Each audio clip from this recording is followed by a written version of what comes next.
Ladies and gentlemen, there's one fact which we cannot run away from in the Republic of Kenya today.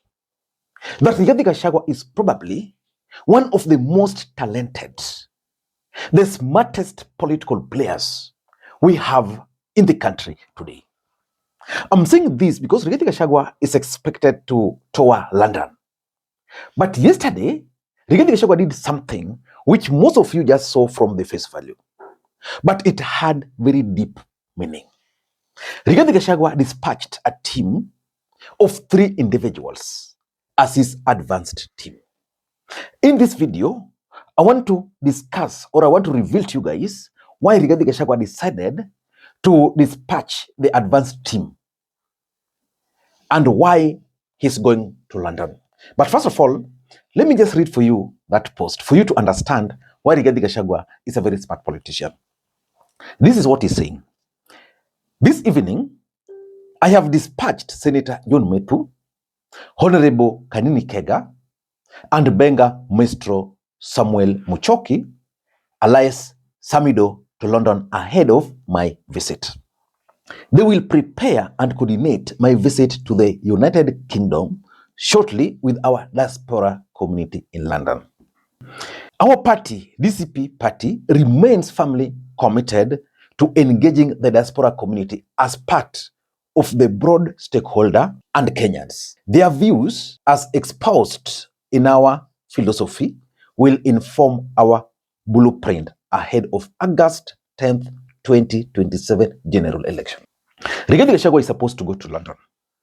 Then yesterday, he dispatched these 3 individuals. The only place he's failed is the incorporation of women, because he ought to have included a woman here. But let us look at this list of people who are going there. John Methu. John Methu is currently very popular in the mountain, especially after he confronted William Ruto during the burial of the member of parliament for Kalou. He's very popular today. Probably that's why he's been included. Rigathi Gachagua has also decided to pick on Kanini Kega. Do you remember Kanini Kega? Kanini Kega used to be a close ally of Uhuru Kenyatta. And probably the reason why he has included it here is, number one, probably to tap onto the Uhuru Kenyatta's networks. Because, you know, Uhuru used to send Kanini Kega a lot. And now Samidoh. It's not new. So why do you think he decided to send this advanced team? And if you read this statement, there's something he's also saying here, our party DCP. So which means he's going there not as the united opposition, but he's going there as DCP. The other day, one man, Jeremiah Kioni, was very clear that in Kenya today, the only person who knows what he wants is Rigathi Gachagua. And Rigathi Gachagua, in the view of Jeremiah Kioni, was developing his party using the united opposition. But now he's going to the diaspora, not as united opposition, as DCP. Why? So let me explain to you guys first why he dispatched these people. Number one, he doesn't want this function to fail. Probably his tour of the US, which aborted at some point, did not achieve what he really wanted. Because maybe the organizers outside there were just professionals working in the diaspora. They didn't understand the political intrigues. They didn't understand the intrigues of politics. So he decided this time around, let me dispatch political players. And that's the role now Methu is going to play. That's the role now Kanini Kega is going to play. And probably number 2, why he's dispatched these people is to mobilize London. Samidoh can attract good crowd on his role. So probably the inclusion of Samidoh is to help in attracting the crowd. Probably he will be entertaining them. So many of them, whenever Samidoh is there, they will come. And that's why I'm saying this guy is very, very smart. And probably he wants to integrate his team with the diaspora team. You know, we have the diaspora and we have Rigathi.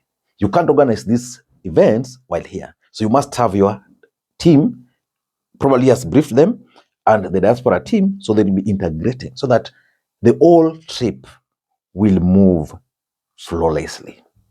But what is the main objective of this trip? That's exactly what I want to discuss next. Before I do that, In case you're watching this channel for the first time, please take a second or two, click that subscribe button so that next time we produce a video like this, YouTube will automatically notify you. Number one, Rigathi Gachagua is now taking the war against President William Ruto internationally. I doubt if there is anything new Rigathi Gachagua can tell Kenyans here about Ruto. He's really disconstant.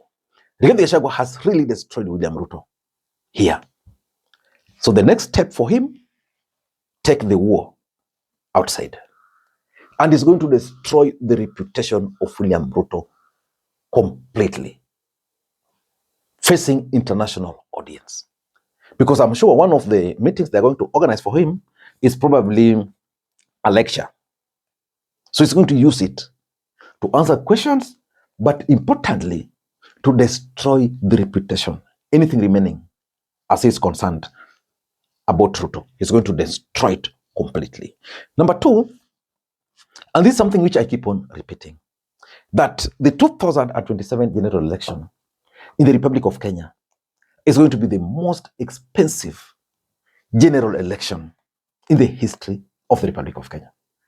It's going to be money, because for William Ruto, he believes that he will be able to win because he did it without the support of the deep state. Right now, he has the deep state. He has made money. William Ruto has made money for this campaign. His allies have made money for this campaign. There are people who've benefited politically and economically under William Ruto.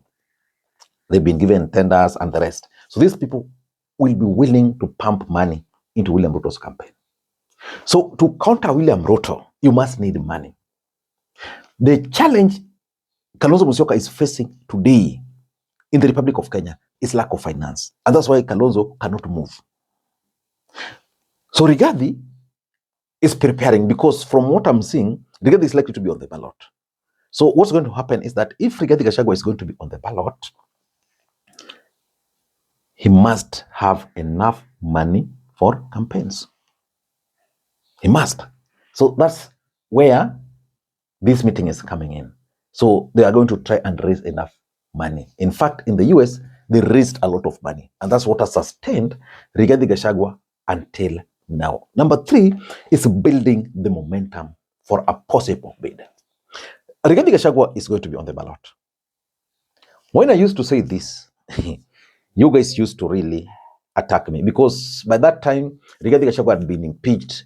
There were no light at the end of the tunnel. So most people believed that he was just going to be a kingmaker. Rigathi Gachagua is going to be on the ballot. William Ruto is going to push him to be on the ballot. And there's nothing you can do about it. Because if Rigathi Gachagua will not be on the ballot, William Ruto will go home. And again, for his own political survival, he must be on the ballot. Because what will happen if, for example, Rigathi supports Sifuna, and Sifuna becomes the president, and is cleared that he can run? Sifuna will serve for 10 years. How old will Rigathi Gachagua be in 10 years? So you'd rather lose, you'd rather William Ruto win and serve the last term so that he can now win in 2032. That's why smart people like Babu Wino are saying for them, they're not interested in 2027. They want 2032. So Rigathi wants the momentum, so that when he comes back, that momentum is going to hit. Then we'll come, then go straight to Kalou for the campaigns. Then if they win, that momentum, they're going to sustain it. With the money, they're going to sustain it. And importantly, Rigathi is trying to create international networks. He was with William Ruto. He realized that it's not easy to win the presidency without international connections. So going there, talking there, we'll be meeting A, B, C, D. But importantly, you know, these other countries, the superpowers will be also monitoring his movements. They'll be monitoring his speeches.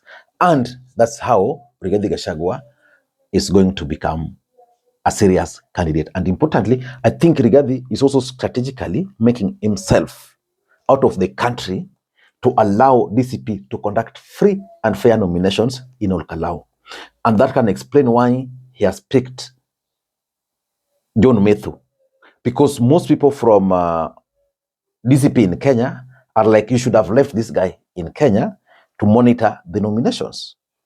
But if this guy were to monitor nominations, probably he would have been biased. He just wants to monitor whether DCP can conduct nominations because he's going to come back after the nominations. I don't know what to think. That's my take. Until next time, this is Lee Makwiny. Bye-bye.